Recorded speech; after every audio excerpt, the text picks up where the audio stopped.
a sua palavra, que é a palavra do Senhor.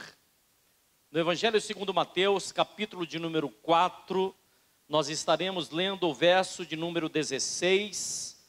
Mateus 4:16 diz assim: o povo que jazia nas trevas viu uma grande luz, e aos que estavam detidos na região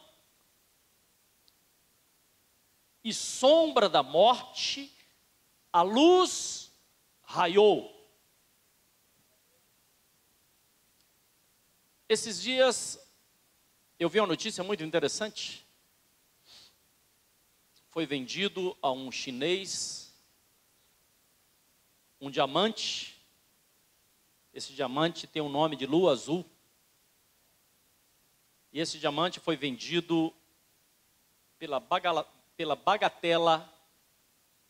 de 48 milhões de dólares, ou seja, quase 150 milhões de reais. Um diamante desse tamanho, mais ou menos. Claro, uma joia rara, uma joia preciosíssima, de um valor muito alto.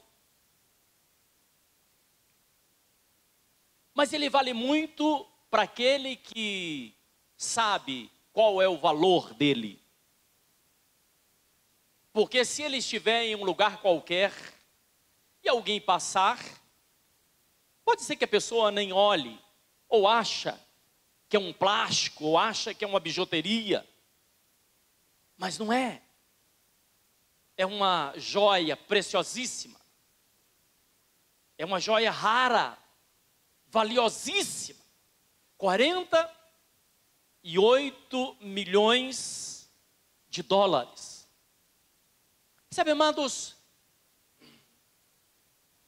nós temos tantas preciosidades com quem nós convivemos no nosso dia a dia, os nossos familiares, as pessoas que estão do nosso lado, pessoas que Deus coloca do nosso lado para nos ensinar, para nos ajudar, para nos corrigir às vezes.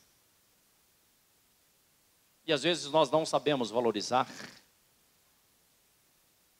Às vezes nós não sabemos reconhecer o verdadeiro valor, porque se tiver uma pedra muito valiosa e não souber qual é o verdadeiro valor, do que adianta? Mas nós temos uma pedra preciosíssima, de um valor inestimável, que se chama Jesus Cristo, que é a própria luz do mundo. Ele é a luz do mundo. Então Deus, na sua bondade, no seu amor, e Deus é totalmente amor, Deus é totalmente bondade, Ele enviou o seu Filho para que creiamos nele e tenhamos a vida eterna, para que o aceitemos como nosso Senhor, e não apenas Senhor, mas também o nosso Salvador, e vivamos com Ele, possamos chamar a Deus, através de Jesus Cristo, nós podemos chamar a Deus de Pai. Nós temos um Pai. Fala para quem está do seu lado, você tem um Pai. Mas Jesus ensinou que ninguém vai ao Pai a não ser através dele. Nós só podemos nos achegar a Deus através da pessoa de Jesus. Ouvimos muitas vezes que todos os caminhos levam a Deus. Isso não é verdade. Só existe um caminho, só existe uma verdade. E esse caminho e essa verdade se chama Jesus. Por isso que a palavra nos fala, nos diz assim: o povo que jazia nas trevas, as pessoas que estavam nas trevas, detidas, aprisionadas nas trevas. Diz aqui a palavra: viu surgir uma grande luz. Uma pessoa presa nas trevas, muitas vezes ela tem dificuldade de abrir os olhos, porque ela começa a imaginar que tudo que está ao seu redor também é treva. Uma pessoa que se acostumou nas trevas, ela não consegue imaginar, não consegue vislumbrar a existência da luz. Por isso que quando Jesus entra na nossa vida, Ele vai iluminando cada área da nossa existência, e através da palavra dEle, Ele vai nos ensinando, vai nos instruindo, exatamente para que estejamos saindo das trevas, ou seja, para que estejamos saindo de uma área de escravidão, de uma área de opressão, de uma área de morte. Eu não sei se você está ouvindo a minha voz, mas existem aquelas pessoas que estão aprisionadas, estão tão acostumadas às prisões, que as portas das celas se abrem, e você chama, saia para fora, e muitos ainda permanecem dentro daquela cela e se recusa a sair daquela cela. Se acostumou com as trevas, se acostumou com algumas coisas que não deveria ter acostumado. Aprenda a não se acostumar em trevas. Aprenda, querido, a não se acostumar com coisas ruins. Não se acostume com a pedrinha dentro do seu sapato. Não se acostume também em viver uma vida longe dos caminhos do Senhor, porque senão a sua mente acaba se tornando uma mente cauterizada, aprisionada, e alguém que está aprisionado não pode continuar achando que isso é normal, que isso é comum. Eu quero que você ouça a minha voz, que você saiba que Deus é todo bom. Deus é bom. Por isso Jesus já pagou um preço muito caro lá na cruz. Ele foi levado à cruz, não que ele tivesse feito ou cometido nenhum erro, nenhum pecado, mas ele foi levado pelos nossos pecados, para que nós pudéssemos hoje nos tornarmos livres. Em Cristo Jesus, nós somos livres. As religiões tentam aprisionar Jesus. Durante muitos anos a Bíblia foi proibida de ser lida. Apenas alguns líderes liam as Escrituras. As pessoas manipulavam, ensinavam coisas que são aversas à palavra do Senhor. Mas ainda hoje nós percebemos que existem líderes que tentam, de certa forma, se apoderar de Deus, e não tem como nos apoderarmos de Deus. Deus quer que sejamos totalmente livres na sua presença. Porque a religião ou as religiões tentam mudar as pessoas de fora para dentro. Por isso trazem ensinamentos a respeito de tantas coisas que às vezes não são bíblicas.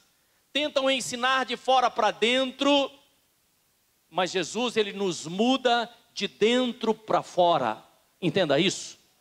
Quando Ele entra no seu coração, Ele muda a sua vida, e muda a sua vida de dentro para fora. E por que é que Deus faz isso? Por que é que Deus opera dessa forma? Porque o Senhor, Ele preste atenção, Jesus é o próprio amor de Deus em ação.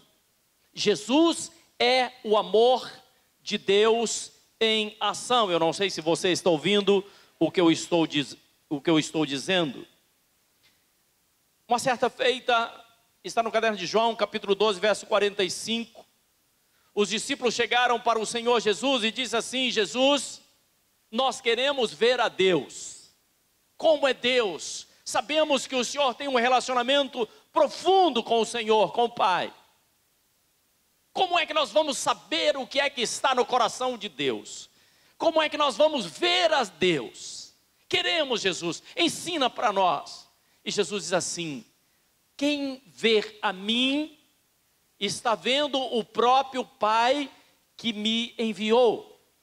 E quando nós olhamos para o Senhor Jesus, nós vemos um Deus que é todo amor.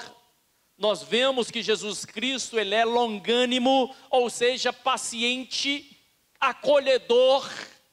Ele é aquele que nos acolhe, apesar dos nossos erros, apesar dos nossos pecados, apesar das nossas falhas. É Ele quem cura as nossas feridas, é Ele que muda a nossa vida, é Ele que limpa, que lava os nossos pecados, e ainda por cima nos dá a salvação eterna.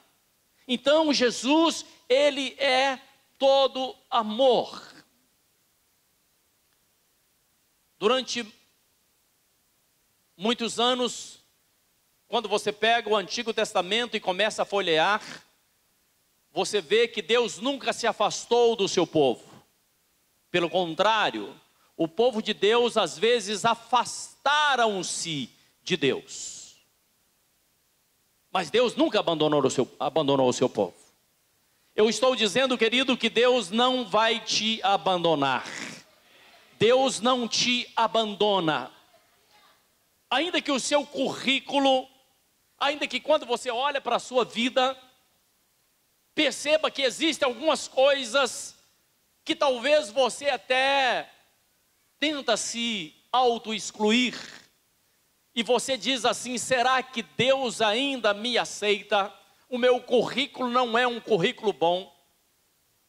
O que eu fiz no passado, o que eu tenho feito, eu digo a você que ainda assim, nosso Deus é um Deus bom, que nos abraça, que nos acolhe, e Ele faz exatamente como Ele fez com aquela pecadora. Ele diz assim: vá e não peque mais. Ou seja, Deus nos dá uma nova oportunidade, Deus nos dá uma nova chance, ainda que pareçamos diante dos nossos próprios olhos, ou ainda que queiramos nos abandonar a nós mesmos. Conheço algumas pessoas que dizem assim: acho que não tem jeito para mim. Eu acho que o meu caso não tem jeito, eu acho que não tem solução para mim. Sabe, queridos, às vezes olhamos para as pessoas e até mesmo queremos julgar as pessoas, olhar para alguém e nós vemos apenas a aparência, nós vemos apenas o externo, o exterior. Uma certa feita, um homem que se chamava Saulo, que havia perseguido, matado cristãos, matou o próprio Estevão, mas Saulo veio para Jesus. E se nós olharmos para o currículo desse homem, que mudou até mesmo o seu nome para Paulo, se olharmos para o currículo de Paulo, certamente ele não seria aceito em algumas denominações. Paulo foi chamado de agitador. Paulo foi preso por diversas vezes. Paulo, uma certa feita, teve que fugir, descer em um muro, dentro de um cesto ou dentro de um balaio. Imagina um negócio desse. E muitas pessoas queriam até mesmo apedrejar a Paulo. Paulo, uma certa feita, ele teve uma experiência com Deus, e quando ele fala a respeito dessa experiência que ele teve com Deus, algumas pessoas poderiam dizer assim: está completamente louco, porque ele fala que ele esteve no terceiro céu, que ele viu coisas inimagináveis. Mas Paulo, ele era um homem de Deus. A sua aparência, dizem alguns historiadores que a sua aparência não era das melhores. Não era muito bonito. Sabe, amados, nós costumamos julgar pelas aparências, nós costumamos julgar por aquilo que nós vemos, nós costumamos julgar por aquilo que nós pensamos, pelos nossos conceitos. Mas eu quero que você saiba que Deus olha para o seu coração. Deus olha, querido, para o seu coração. Ele vê o seu coração. Ele nos olha por dentro. E aí nós falamos assim, mas eu sei dos meus pecados, eu sei das minhas falhas, eu sei aquilo que eu estou passando, eu sei qual foi o meu passado. A palavra de Deus nos fala no caderno de Romanos capítulo 5, verso 20, que onde abundou o pecado, superabundou a graça de Deus. Eu não sei se você está ouvindo o que eu estou dizendo. E o que é que nós precisamos fazer? O que é que nós devemos fazer? Quando nós pegamos o Antigo Testamento, as pessoas iam ao templo. Algumas pessoas que tinham mais dificuldade financeira para pagar o seu pecado, para expiar o seu pecado, porque ela tinha feito alguma coisa errada, e nós fazemos muitas vezes no decorrer da nossa vida. As pessoas apresentavam, alguns apresentavam uma pombinha, e aquela pombinha era sacrificada, o sangue era derramado. Outras pessoas traziam um cordeiro, ou seja, um carneirinho sem mancha, sem mácula, sem defeito. E aquele cordeirinho, ele era sacrificado diante do altar. E haviam também outros sacrifícios.